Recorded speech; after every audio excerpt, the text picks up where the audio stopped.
What's up YouTube? My name is the Lazy Tryhard, and today I'm going to be starting a tutorial on libgdx, which is a framework that helps you develop games for the Android, iOS, and HTML5 platforms.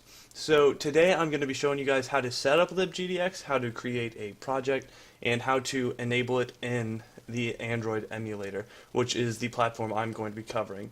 So let's just get started. First off, you're going to have to go to the libgdx website. So honestly, I have it already up, but type in libgdx on Google and it should be the first one to come up. So, I mean, click on it, same thing, bada bing, bada boom. So you go to downloads. Now, there's a bunch of different versions, and we really don't want to have to deal with all of them. So we're going to download the latest one. So just click it and click it again, and you should be able to download it on your respected browser. Now, you should get a folder that looks like this, actually. So just there's a button called extract files. Most of you guys should know how to do that, and you should poop out this folder, which is libgdx. Now, you should get everything in here except the Eclipse, which for some reason won't delete on me. I deleted all the contents. But you should get all of these different files, and you really don't have to know what they mean right now. So right now, what we're really going to do is set it up first. You're going to need Eclipse, which is just the application we're going to be coding in, and we can get that after we create the actual projects, the Java projects. So we're going to go to Create, and you're going to get this panel. We're gonna the first one is just the name of the game. I'm just gonna call it tutorial. You can call it my first GDX game, whatever you want. The package, usually it's company, your name, and then the name of the project. I'm just gonna say tutorial and keep it common because I don't really have a company as of now. And then the game class, you can just call it whatever you want. It really doesn't matter. And then the destination, we're gonna set up our own workspace, and I've already set one up.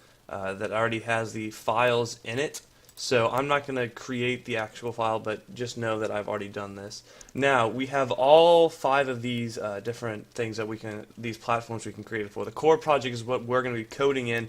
Android project's already required. The desktop we're going to click because it's really good for debugging. HTML and iOS we're not going to do for these tutorials. You can certainly do HTML. There's a couple other things you can download which I can show you in another tutorial, but right now we're just going to keep Android and desktop. And then we go to the library selection. You're going to see libgdx is probably red for you, so you're going to have to click either the stable or the nightly download. So it's just going to click on it and it's going to download, and then it should go green for you guys. And then finally do this for the universal tween engine and just click stable, and then a little file thing should slide over here and saying that it's download.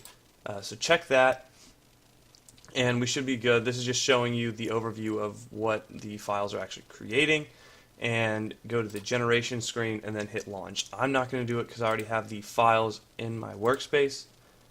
So I already have these 3, but they should go wherever you assign them, and then you should have these 3 tutorial files, and we can't do anything with it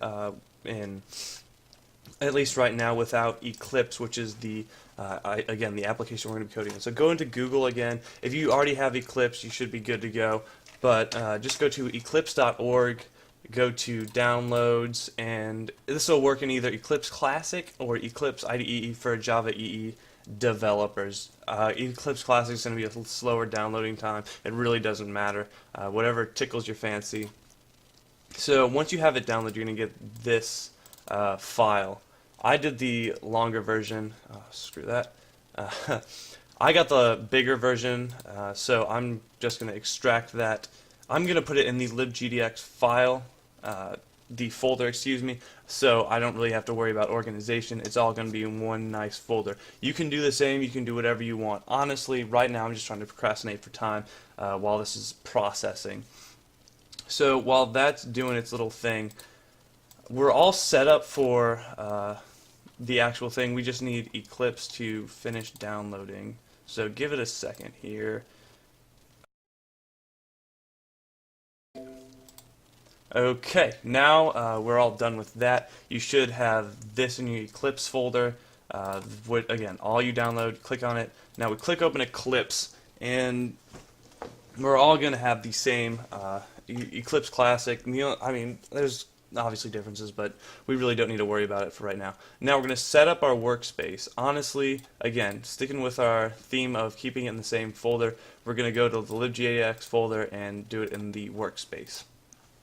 So that's just where all our files are going to be saved, stored, all our resources, all that fun stuff that we shouldn't really want to worry about. Now, what you're going to get a blank screen. You're not going to get any of these. So right now I'm just going to delete these.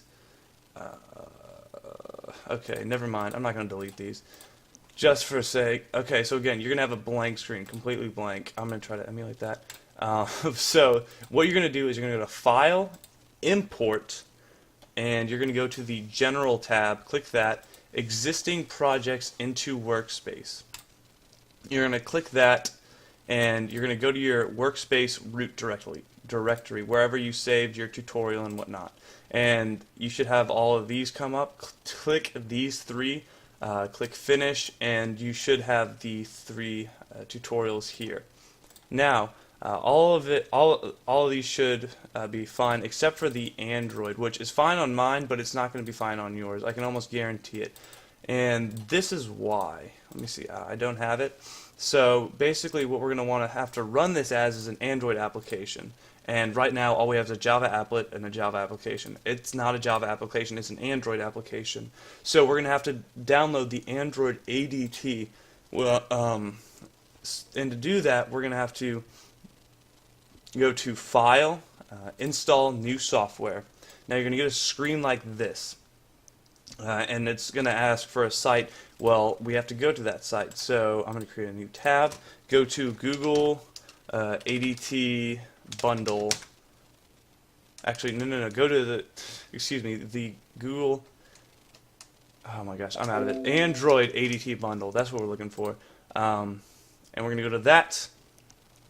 And we're going to go into install Eclipse plugin, and I'll have these links in the description. You're going to see this link right here. Copy this link, copy it all the way, and then go to add here, and you don't really have to have a name, just do location.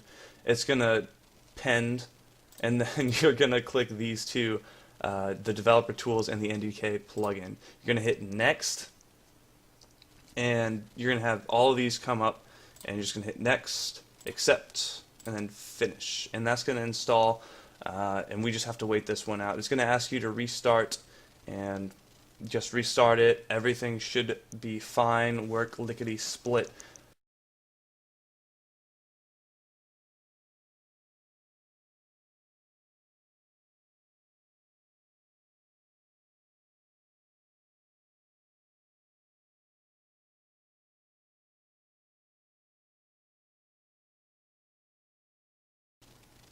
Okay, so you restarted all of it, and you should be good to go. And now I finally get the errors that y'all got, hopefully. Wait for it. Yeah, I'm not going to be able to run this. And actually, okay, never mind. It shouldn't be able to run. Actually, don't click that. I should be able to try to run it, and it's not going to like me very much. But I'm going to be able to fix that, so... Actually, can I run this? Yeah, you can run it as an Android application, but it's going to give you this error, fail to allocate memory, and you're going to get a bunch of different errors that could potentially happen. A lot of you are going to get the build path error. So to fix that, you're going to go to Android, and you're going to check this. This is the Android 4.22. This is the latest version, and you can download other versions, but for this, we're just going to worry about that. So click that, and then hit OK. And now go to Window. If you don't see these two things, these Android SDK Manager and Android Virtual Device Manager, we're just going to go to Customize Perspective. I think that's right. Menu Visibility.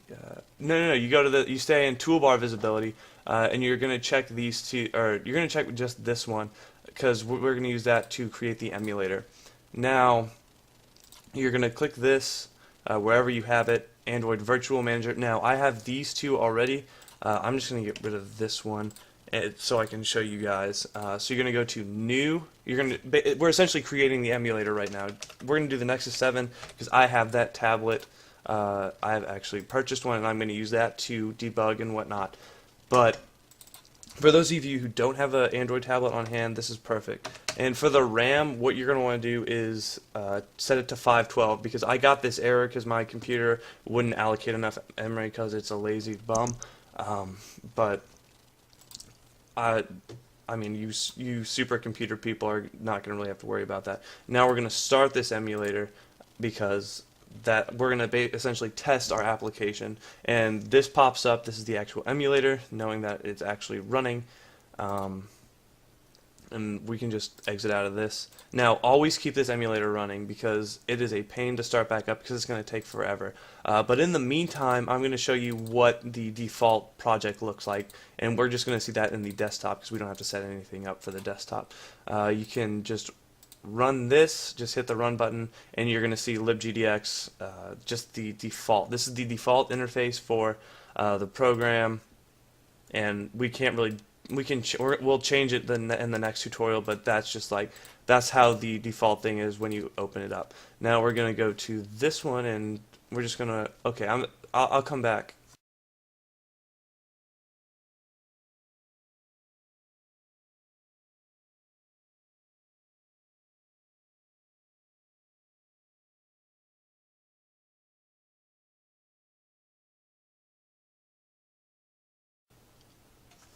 Okay, so the emulator just started up. We shouldn't have to worry about anything else.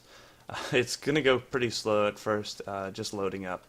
So, I mean, we can just click. That's that's kind of like indicating that we touched it.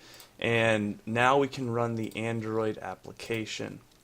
It's going to install the tutorial on the Android SDK, or the APK, excuse me, which we're going to get all this, and it's going to be awesome. And 3, drum roll please.